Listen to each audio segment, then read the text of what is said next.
Welcome back to the Go Reads This podcast. I'm Katie. I'm Lexi. And we're gonna do some fun stuff today. Yeah, we are. I'm excited. Me too. This episode is gonna be winter vibey book recs. It's not really feeling like winter where we are. Well, I guess today. It is today. This weekend did not feel like winter. No, the last 2 days haven't. But it's about to be 9 degrees on Monday. I know, we're getting a freeze. There's a chance of snow, too. I know, I'm really excited. I hope it snows so Ramus can experience I also hope it snows. I really want snow. Yeah. Anyway, yeah, we're going to do some winter recs today. I'm really excited. But before we do that, we're going to do our scripture of the episode. Today, the scripture is Psalms 58:2. And it reads, "But I am like an olive tree, flourishing in the house of God. I trust in God's unfailing love forever and ever." And I picked that because my sister got a tattoo for it, so it's just been what we're chatting about the last, couple weeks. I love that. Yeah, she got, a little olive branch on her arm. No way. I also have an olive branch on my arm. Is that what? I don't know if I've ever, paid that much attention to what yours is. Yeah. That's so funny. She got it, the opposite, side of where you got yours, too. Oh, really? Yeah. It's on the outside? Yeah. I think that's so cute. That's so funny. Katie and Katie have matching tattoos. Yeah. I love that. I love that. Okay. Amazing. Are you ready to jump into this episode? Yeah, before we jump in, just because this is going to be, off topic if we do it after. Oh, yeah. What are your current reads? Okay. I say reads because I know you. Yeah, okay, I have one physical read right now, which is crazy for me. Normally I have multiple, but I have one physical book that I'm reading, and I have one audiobook that I'm reading. So my physical book that I'm reading is Fairy Tale by Stephen King. I know. Say what? I know, but okay, it's super good. I'm having a really fun time. I'm I don't know. I have 200 pages left or something like that. Oh, okay. It's a big book. It's 600 pages, and the text is not big. It is small text, small margins. It's taking me a long time to get through it. But not in a bad way. I'm enjoying every second of it. It's not horror. I thought it was going to be, but it does not feel like horror at all. Okay. I'm having a really fun time. So yeah, is it more thriller? No, it's actually way more high stakes fantasy. Oh. Yeah, but not, I guess, kind of high fantasy. It's very interesting because there's the real world, which is where we are for the first, almost 200 pages. We're just, in the real world. There's nothing, weird or, fantasy happening until, 200 pages in the book. Mm-hmm. And then we're in this, totally different, fantasy world. Okay. And that's, I don't know, it's so interesting. I'm really enjoying it. And then my other current read is I'm Glad My Mom Died by Jeanette McCurdy. Oh, you're listening to that. I am. How are you liking it? I like it a lot. Okay. I've been going back and forth if I want to listen to it. Not, for any reason other than, it's not what I would normally pick up. Yeah. But is it worth listening or reading? I would say, yeah. I'm about 20% into it, so I'm not too far yet. But I am really enjoying her story. The way that she's telling it is so emotional. And, she narrates it, doesn't she? She narrates it, which is also really, really cool because it's her telling her own story. Oh, man. I know, I'm, way late to the game on this. A lot of people read it last year, and I was also, not sure because it's out of what I normally read, too. But I'm, really, really enjoying it. I would recommend listening to it, though, because it's really cool to hear her tell her story. Oh, that's cool. Yeah, and it's written in a very narrative tone. It feels like you're just, sitting at, coffee with her, and she's telling you in depth her story. Mm-hmm. But it is there's quotes and stuff where people talk and things like that. Oh. She'd be my mom said blah blah blah, and there's dialogue, which is cool. Yeah. And it makes it I think more engaging because it really pulls you in. Mm-hmm. And it's making me love her so much more than I already did. Okay. Because I was definitely an iCarly girly. I loved me iCarly. too. Yeah. I loved Sam. I loved her character. My mom did not. My mom for a while was you're not allowed to watch iCarly because Sam is so mean. I didn't get that. Did you try again? Rude. No. That's so rude, honestly. Oh my gosh, Siri was listening to me for so long. There was a paragraph in there. I hate when that happens. Anyway, yeah, my mom for a bit was like, you're not allowed to watch iCarly because Sam is mean and disrespectful to adults. And I was like, I mean, that's what? kind of valid. I know. She was not kind. No, like, hitting people with butter socks. And I know. I loved Sam too. But honestly, Freddie was my favorite, I think. Aw, yeah. I love it. Freddie was so cute. So cute. And he had like the psycho mom and I know. I love it. It's a great show. It was. What are your current reads? I'm currently reading What the River Knows by Isabel Ibanez. Ibanez? Ibanez? I think it's Ibanez. I don't know right now. Okay. You're probably right, honestly. And yeah, I'm really, really loving it. It's like historical Egypt, historically correct, but add magic to it. Oh, cool. Yeah, it's so cool. I will say there is more swearing than I thought, but I think I only went into that thinking because her and Rebecca Ross are like BFFs, and Rebecca Ross's books have like no swearing in it, so I was kind of like, oh, they'll probably be pretty similar, but no, it's like pretty swear heavy, which doesn't bother me, but just like PSA if that bothers you and you want to read it. But it's really good. It's like so far I'm like 60% in it. It's like a 4-star read. Wow. Yeah, I'm really, really liking it, and I'm not a historical girly. No, you're not. I'm not, but this is really good. That's so cool. Yeah, and then I'm still listening to Two Twisted Crowns. I've been listening to that for the last like 3 podcasts. so yeah. Yeah, you do not get through audiobooks very quickly. I don't. When it's softball season, I do, because I drive an hour to play softball. Yeah. But it's not softball season, so no. I'm not really going through them very quickly. That's okay. Yeah.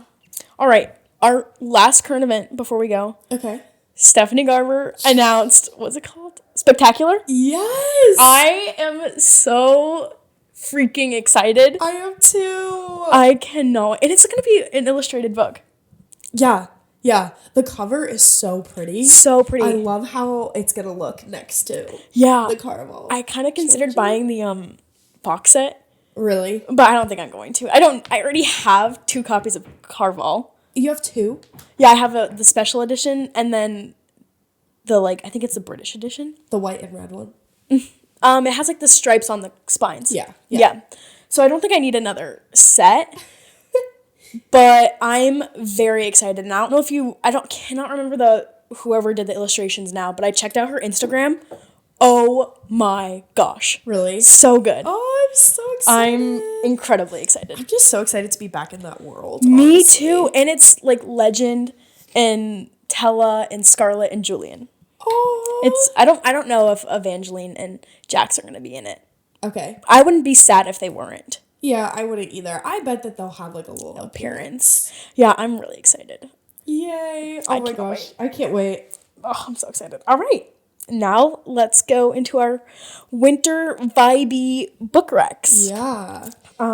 Yeah, as a precursor for this, these are just books that we feel like give winter vibes. It doesn't necessarily mean that they're like, some of them are set during the winter and they have like snowy kind of atmospheres, but others are just like books that we feel like are really cozy and fun to read in the winter. Yeah. So just to give you a little bit of a preface, but I think we're starting with fantasy because Lexi reads fantasy. That's all Lexi reads almost. Also, I feel like fantasy is just a really good like genre for the winter. It's pretty cozy. Yeah. And I feel like for winter you need like cozy, like have a hot chocolate or a hot coffee, a cute blanket kind of vibes. Yeah. Yeah. So that's what these books, almost all of them that I recognize, scream to me. Yeah. So yeah, definitely.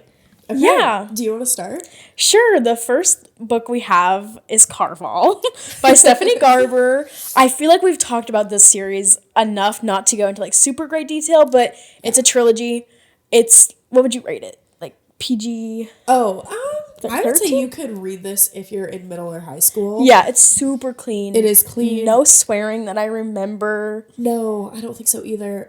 Even like the themes and stuff, like I would say would be appropriate for like anyone anyone really. Yeah, there's nothing too complicated going on. There is a back burner romance throughout. There's like a subplot. Yeah, for sure. But it's very magical, whimsical. Yeah. Atmospheric. It's a really fun read. I think it's a 5-star series for both of us. Yeah. Yes, yep. I would like, for someone who's not a reader, I like to compare it to like a book magic version of The Greatest Showman. Oh, yeah. It gives me Greatest Showman vibes. I love that. And I love this series. I've been thinking about rereading it. Yeah. Honestly, and this is the perfect time. There you go. So yeah, Caraval was first. That's a great one. The next one we have is The Cruel Prince, which is another young adult fantasy trilogy. Yeah, I would give it the same exact like PG ratings and everything. Yes. Middle to high school. Middle to high school I think would be appropriate for, but both of us read it as adults and loved it. Yeah. I ate this book, like this whole series up. Like I think I read the whole trilogy in like 2 weeks. I think I'm with you on that. I would say it's not as whimsical. No, as Caraval. It's way more like political fae. intrigue and fae and whereas Caraval is more like magic in this kind of world. Yes. Yeah. Yeah. Well, actually, now that I'm thinking about it, The Cruel Prince does have an our world past the wall or whatever. Yeah. So it has both. However, you don't get to see very much of it. No, you don't. I would say this is a fantastic introductory fantasy. Yeah, I would definitely agree with that. And it is like also clean, closed door. Yep. The romance I think is heavier in The Cruel Prince than it is in the Caraval series. I would agree, but I don't think it really starts till the end of the second book. I felt like the romance, well, they didn't like, they hated each other. Like, I know. This isn't like a spoiler, but he was like, it's in the synopsis. He's literally a bully. Yeah. For the first full book. Wants to kill her. Literally. But it's really good. It's really good. Okay. The next one I'm gonna do, because you haven't read it yet. No, I haven't. Is A Winter's Promise. I actually only rated this book 3 stars, but I still would recommend it as a good wintry kind of fantasy. It is slow, I will say that. So if you're someone who needs a fast-paced plot, this is probably not going to be for you. It does have all of the winter vibes, though. I love that. It's literally in the title. Yeah, it is in the title. It's very character heavy. The main character is very much like the stereotypical not like other girls. So if that bothers you, maybe don't read this. If that bothers you, there's not a lot of books out there for you. Not a fantasy anyway. I'm just kidding. Yeah. No, but it's very character driven and the world building is really good in it. So if you really appreciate a fantasy world building, it is YA. I would say anyone, the language might be difficult to understand for someone who's 10, but it would be appropriate for that age. There's nothing really it's very clean. It was actually, I didn't find this out until after I finished it. And then once I found this out, it made a lot more sense to me. It was originally written in French and then someone translated it into English. That's so cool. Yeah. So the writing felt honestly kind of harder to comprehend than your normal YA fantasy. There's probably some words that didn't translate 100% though. But also, it's still good writing. Whoever translated it did do a really good job. Okay. I didn't realize until after, I said, that it was translated from French. Yeah, it honestly reads more like a classic than most of the fantasies that I've read. So, the writing feels way more classical, more lyrical. Okay. Yeah, that's really cool. It was cool. I wish that I had physically read it more than I did. Kind of both. I read it a little bit and I listened to the audiobook a bit. Most of it was because I didn't have a lot of time to physically read it. Yeah. I think the experience would have been better had I physically read more of it, but it was slow in a lot of places and it was very young adult and I was not in a super young adult mood. So I was having a little bit of a hard time getting through it, but I still would recommend it. It's still a good book. Okay. Yeah. I love that. I've only read the first one of the series, to clarify. I don't know how the rest of the series is. Okay. Yeah. Are you going to continue the series? I think I will. I don't think I'm going to pick up the next one just yet because I have a lot on my TBR right now. Looks over to your TBR. Yeah. I have a lot of books on my TBR right now, so I'm probably not going to pick up the next one immediately, but I think I will keep reading the series. Love that. Yeah. Next book doesn't need much. It's Divine Rivals by Rebecca Ross.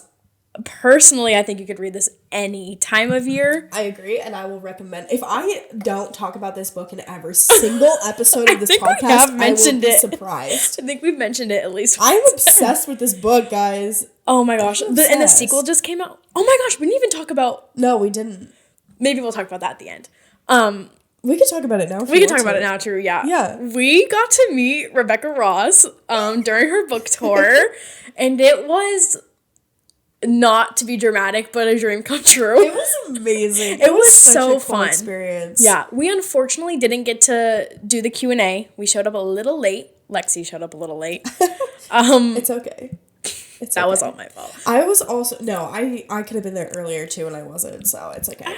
It's all right. We missed it. We did miss it, but we did get to do the signing and pictures with her, and it was just the most fun to be around people who love this book as much as we do. Yeah. So many people dressed like Iris and Addie. I saw a lot of people who looked like Addie. Yeah. And it was just such a fun experience. I want to go to many more author events because that was so much fun. Yeah. I wholeheartedly agree. Yeah. And now we have like signed books. Which is so cool. Yeah. You got your name in yours. I did. I love that. I know. I tried, but she's human. Yeah. It's okay. It's fine. Yeah. What was now we've both finished Ruthless Vows. Quickly, what did you rate it? What did you think? Ruthless Vows was a solid 5. Yeah. And I personally liked it better than Divine Rivals because we got more history, which I appreciated because that's what I was, like, my biggest complaint about Divine Rivals was the history. Yeah, like lacking in context. Yeah, and I believe it was on purpose. Yeah. I'm not mad about it. Yeah. It was just lacking for me in the first book, and it delivered in the second one. Yeah. I also gave it 5 stars. However, I still liked Divine Rivals better. Yeah. I don't know. Why am I blushing? Like, I love this book. I know. No, I still loved it. I still, like, really, really, really enjoyed it. It was still a 5-star read. Okay. But Divine Rivals just... Yeah. Oh, it just has my heart. I don't know. I understand what it is. I think it's so poetic. Like, the writing is poetic, and it's lyrical. Yeah. And beautiful, and, like... I think it's romantic. It is so the romantic. Writing is romantic. And I think that the way the characters developed in Divine Rivals was just unmatched. I don't have anything bad to say, honestly. I don't either. I don't have anything bad to say about Ruthless Vows either. I just loved Divine Rivals so much that I don't think like anything can top it for me. Yeah. I don't know. It's so good. I think I put this in my review, but like I've never read a subplot romance, and I would say it's like subplot, not subplot. Like romance is pretty much the point of the book almost. I wouldn't call it a subplot. I would call it the plot. Okay. Yeah. I've never read a romance, a fantasy romance, that's so romantic, but so clean. Yeah. Even when they're doing their thing. Yeah. It's so true. It's so clean. Yeah.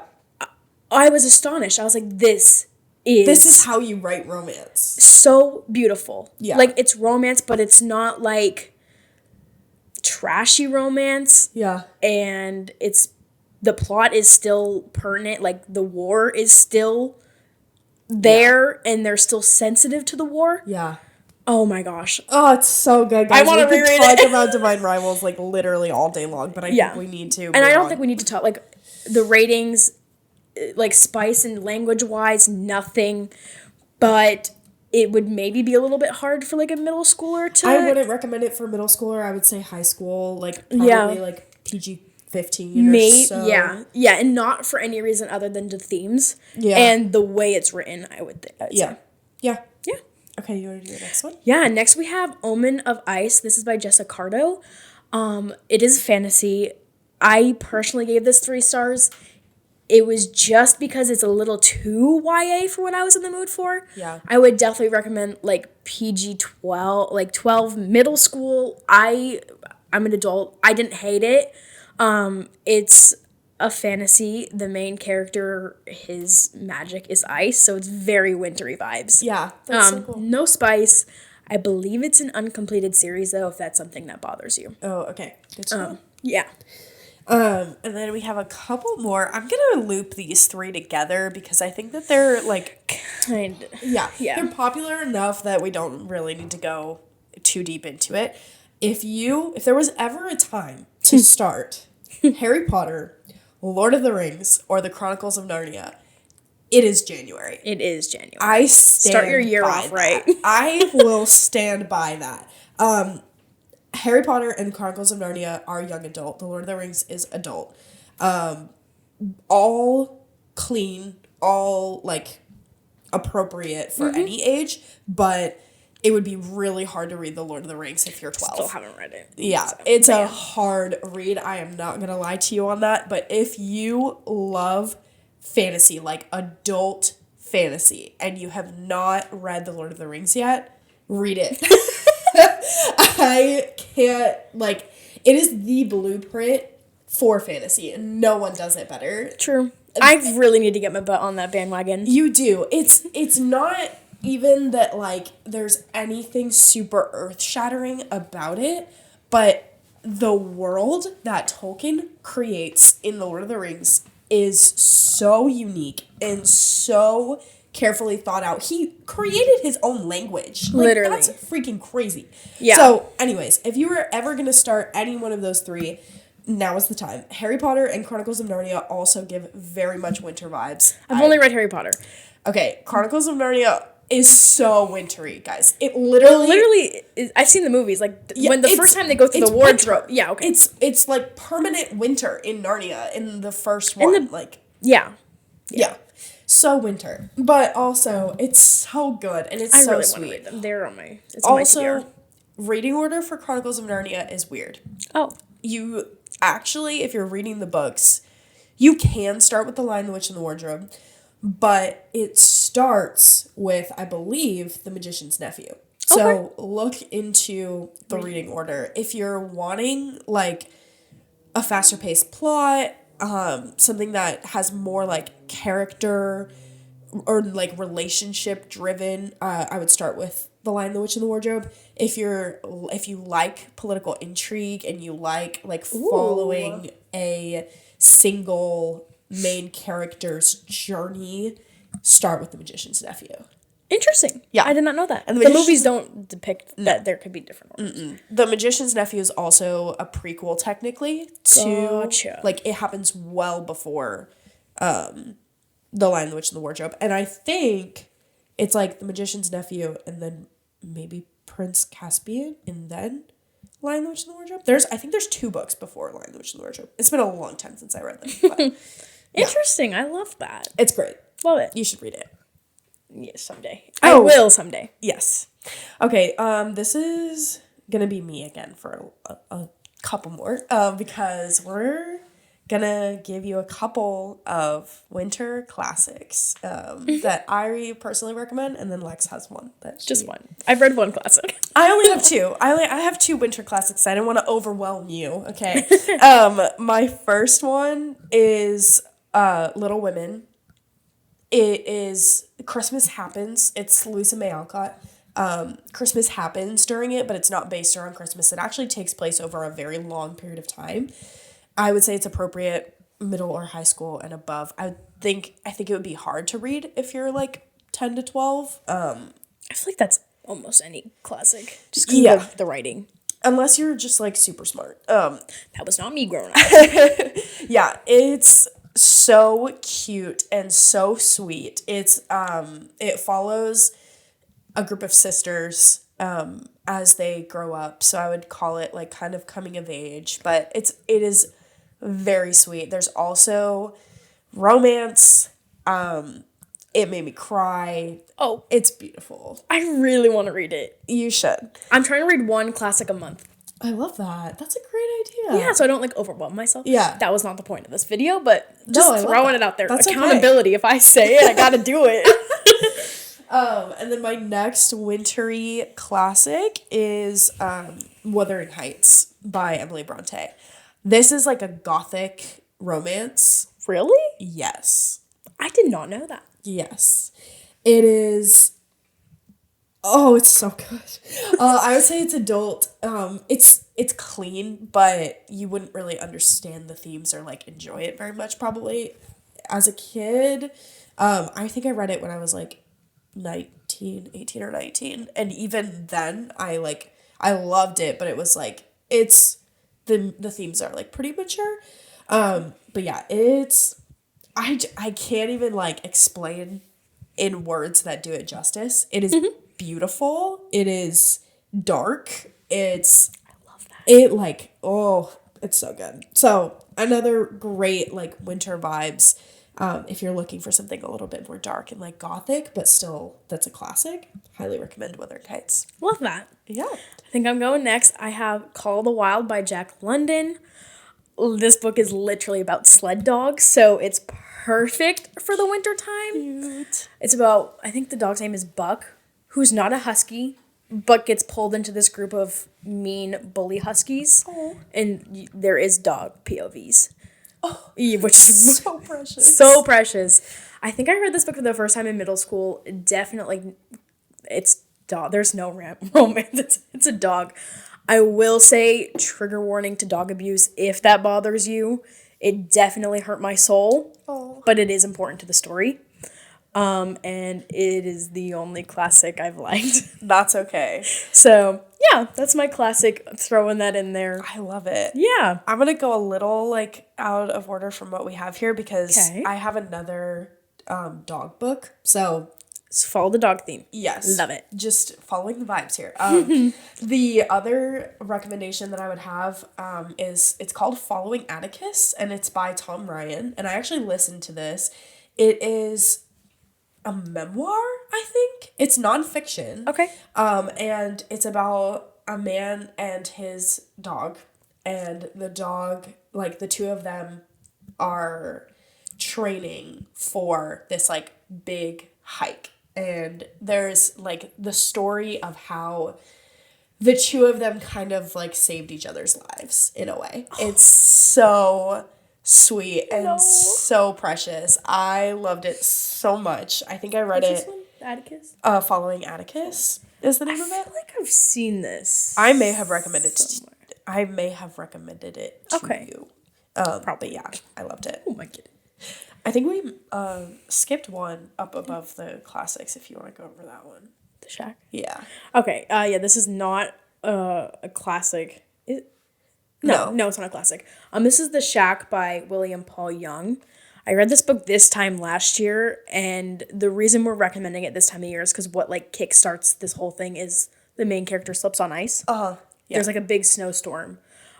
This book shattered my heart. Same. I sobbed. Sobbed in the movie. I also They do a sobbed. great job in the movie. They do, yeah. Yeah, this book is about this family. I forget exactly. They go to, like, a vacation house or something. Yeah. And the daughter gets kidnapped. Yeah. I read it a long time ago, sorry. Please look up trigger warnings if you're going to read gosh, this. yeah. It is so heartbreaking. It's really, it's a tough read. Yeah. I would recommend this for, like, late middle school if you're mature middle schooler to high school, more on the high school to adult. Yeah. Just because of what happens in this book. Yeah. The themes are so hard. I read it at 22 and I had a hard 23 anyway. Yeah. Hard time getting through it. It's bad, but good. I think I read it when I was like 14. I know. But I was a mature reader as a teenager, so if you're a mature reader, it's amazing. How old are middle schoolers? Middle school is like, I don't know, 11 to 13. Okay, I would say 14 is like maybe the oldest. And I was youngest, like young for it. And but I still, oh my gosh. Like this, my heart is like I know pounding just thinking about it. Anyway, it's amazing. Horrible things happen to this little girl, and it's all about the dad coming to know Jesus and forgiveness but not even like it's not even about him. I mean, it is. Oh, did I miss? I would say it's more like him learning how to move on after a horrible tragedy. Yeah. Like, I wouldn't even say that the base, like, yes, a lot of the story is, like, his, like, coming to God, but the biggest, like pivotal thing is him being able to deal with loss and, like, move on from loss. Yeah. Yeah. I'm getting really sad just talking about it. Okay, well, let's move on. What's the next one? Let me look. Oh, it's me. Okay. The next one is also really sad. I'm sorry for all these sad recommendations, These are the last two sad ones. I think. Oh, no. I have a sad one after this. Apparently January is the time for depressing It's the time books. to just let everything... I think it's like the winter blues. Maybe that's why we have these books. I know. It's a thing. It's a thing, for sure. We're here to cater to your winter blues. Yeah, so my next one is The Book Thief by Marcus Zusak, I think is how you pronounce his last name. So this is a historical fiction. It is young adult. I think I read it when I was like 12 or 13. Definitely clean, appropriate for that age. Dark themes, though. It takes place in World War II. Please look up trigger warnings for this one as well. But the story follows this young girl. She's, I think, like 11 or 12. She is actually a German girl during World War II, and she's an orphan as well. And so the story starts where she is moved into this foster home with whatever foster parents in Nazi Germany. And it's so much more than this, but the back of the book, I believe, says this. Basically, the family that... I'm just gonna put it right. The family that ends up being this girl's foster family, they take in a Jew, and they house and protect him. And he's, like, living in, like, their home, and they're, like, hiding him from the Nazis. So it's the story of the girl and her being a child in Nazi Germany, but then also the Jewish man that's living in her foster family's home. And there's a little bit of a fantasy element. Oh, cool. Because of the narrator. It is a very, very interesting narrator. And it's also it feels very personal, the way that it's written, because the narrator of the story is kind of a part of the story without giving too much away. Okay. Yeah. Interesting. Do you just want to do the last sad one? Also, make you cry, by the way. Yes. Sorry. Okay. Sorry, I thought you were... No, you're good. No, you said to throw that out there. I did. This one will also make you cry. I have Always in December. I do not know who it's by. I did not write that down. It's okay. Anyway, Always in December. I will say this does take place around Christmas. I would not recommend reading it around Christmas, though. It's very, very sad. We follow the main character whose parents had passed away in a car accident the day before Christmas, and it's just her life every year around that time of year. So I recommended it for winter because I will never read it around Christmas ever again. It's too sad to read around Christmas, but it is winter vibey. Okay. And I did give it 5 stars. Okay. I loved it. Check trigger warnings. There's a lot of loss in this book, but I would say it's worth your while if you can't read it. Yeah. Yeah. Love it. Mm-hmm. What do we have next? Okay. I think our last 2 were me. Have you read either one of them? Oh, you read one of them. Okay, I'll do the... So mine is The Giver. Okay. This is also sad. I would call it like a modern classic. It's not a classic. It's dystopian. I think I've read this. Have you? Okay. So, like elementary school, like 5th grade. Okay. It's a YA dystopian novel. And it follows a boy who is living in this, like, world where everything is black and white. And, like, there's no... Yeah, it's very bland, very, like, depressing. And then all of a sudden he, like, starts to be able to see in color. And so it's kind of like his... like eye-opening experience. It is a little coming of age. It's definitely one that I think a lot of schools are starting to like have as part of their curriculum. But don't let that deter you. It's a really good book. If it's what I'm thinking of, then I remember enjoying it, and I did not like reading in 5th grade. So yeah, I loved it. I thought it was really good. I read it in like, I don't know, 8th grade maybe. Okay. Yeah. I think my teacher read it to us. Okay. Like a joint reading. Yeah. Yeah. Yeah, nice. I think we just have one more. Yeah? Okay. Is it The Miracle? Yeah. Okay. Our last book we both read, it's The Miracle at the High Grounds Cafe by Max Lucado. Yeah. I don't remember too much about this book. I know it's like winter vibe because it takes place in winter. I think so. I think. The setting is a coffee shop, though, which is the reason why I pick it for winter. Yeah, it's definitely... Yeah. It's a unique read. I really liked it. I think I gave it 4.5 stars. And if I'm just going to say what it's about. If I say anything wrong, correct me, because I've only read it once. I don't know if you read it more than I've also only read it once. I believe, like, the coffee shop gets a computer. Yeah. That lets you speak to God. Yeah. I think that's is like the premise. Yeah. And it follows the owner of the coffee shop. And she is, like... Her life's, like, in shambles, right? Yes. She's going to lose the coffee shop. Yes. But she also kind of doesn't really know what's going on with this computer. She thinks it's, like, a person. Yes. Like, faking it. It's a really interesting read. Yeah, it's unique. And I would say even if, like, you're not religious, it would still be a cool read. Yeah, for sure. It's also clean. Like... Yes. I don't remember if there's romance at all in it. A little bit. I think between her and her, like, husband. Yeah, I think they're, like, on the brink of divorce. Yes. Yeah. Yeah. Okay. It's coming back slowly. I should have read the synopsis before this. It's okay, I did. Yeah. Okay, and then I actually do have one that it's on my TBR, so I have not read this yet, but I need to read you, like, the first sentence of the synopsis, because, like, could you be any more winter? So the book is The House on Vesper Sands, and it's been on my physical TBR for probably... Yeah, I do. It's been on my physical TBR for probably, like, a year and a half, and I just keep forgetting that I have it, but I really want to read it, especially after reading the Goodreads, like, synopsis again. So, it's London, 1893.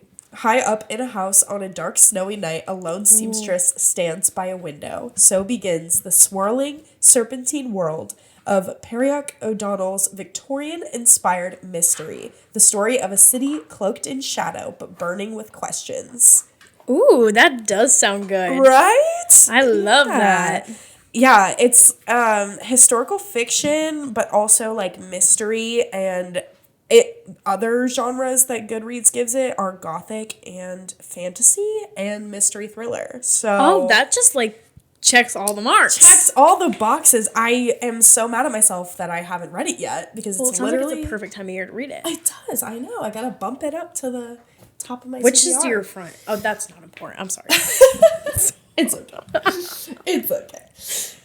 Yeah, I think that's all we have. Yeah, those are all our book recs. Yeah. Let us know in the comments if you have any good, like, January or winter book recommendations. Yeah. We would love to know what we should be reading when it's chilly and snowy. Yeah, it barely feels like winter here. So I love getting in the winter vibes. Yes. Literally, like, I was playing fetch in 6-degree weather, like, 3 days ago. Yeah.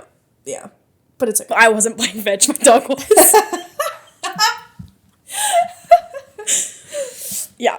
So. Okay. All the winter vibes. All the winter vibes. Love. Ready to wrap her up? Yeah. Do we want to do the question episode or no? Yeah, let's do it. Okay. Our question episode today is, do you prefer paperback or hardcover?